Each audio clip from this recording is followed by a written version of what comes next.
Hello everybody and welcome to today's video. What is Caesura? When is it important and when should we ignore it? In this video I'll go through examples from the Power and Conflict Poetry Anthology and teach you the skills so you can apply them to unseen poetry too. In terms of poetry, caesura is a stop or pause within a line, often indicated by punctuation such as a comma or full stop. Now many times we will see an example of caesura, such as here in line 3 of Extract from the Prelude, where there's a comma in the line "within a rocky cove, its usual home."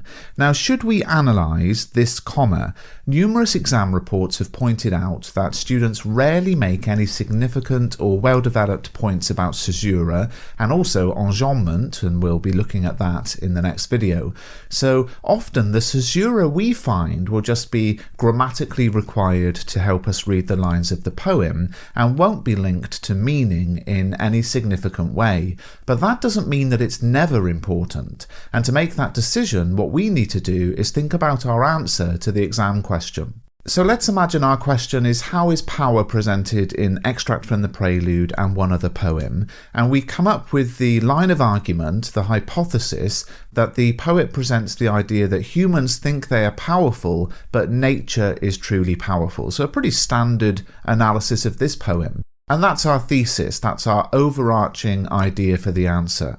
Well, with that in mind, we then want to ask ourselves, is this caesura a significant part of that line of argument? And I would suggest the answer is no, so we're not going to write about it. And that's the approach we want to take with every feature we find in English literature. If it's relevant to our line of argument, we might choose to write about it, but if it's not, we definitely won't. And as a rule of thumb, most of the time, the caesura in the anthology poems isn't something we're going to want to write about. Now, that doesn't mean there's not some significance behind it, or that we might be able to, at a stretch, make some kind of tenuous point about the caesura, but we really want to include the very best evidence for our ideas. So let's consider some examples of caesura which are linked to the overall themes in the poems. Look at this example with the full stop in Ozymandias.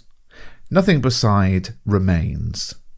Now, the full stop after nothing beside remains forces the reader to stop and reflect on the end of Ozymandias' power. This abrupt halt symbolises the finality of Ozymandias' legacy, which was once a symbol of immense power and is now reduced to nothingness. And the message of this poem is about misguided notions of human power, how nothing lasts forever. So it's clearly significant that we could analyse this full stop after nothing beside remains. Sometimes we might read a poem that rarely uses caesura, so that when it does, it's perhaps worth considering.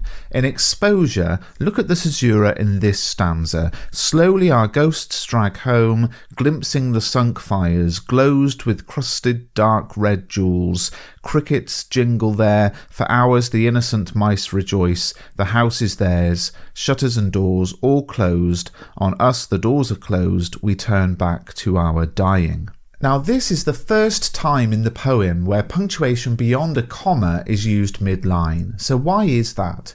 Consider the imagery presented. The soldiers are reflecting on their distant homes, where they imagine the warm, happy scenes of life continuing without them. The use of caesura, represented here by the colons and semicolon, mirrors the emotional and physical divide experienced by the soldiers. Each pause, each stop symbolises the separation between the soldiers and their homes, highlighting the contrast between the comfort of home and the harsh reality of their current situation. And this is a poem about the reality of war, the suffering that it involves, and the caesura is an effective part of that analysis. Probably the most significant example of caesura in the entire Power and Conflict cluster comes in the poem War Photographer. Now, I don't have copyright permission to show the whole thing here, but if you've got it in front of you, I'm talking about line 9, where rural England is placed between two full stops. Why is that? Well, this whole poem is about how those at home fail to grasp the reality of the true horrors of war, and rural England is therefore separated completely from the descriptions of the war zones. It's separated by those two full stops, and this reflects how the people in the poem are able to separate themselves from the reality of war, how it doesn't impact them. The full stops work as a barrier. It's very, very clever. So with Caesura, ask yourself if it can be linked to the meaning of the poem or the line of argument you're going to bring into your answer to the exam question.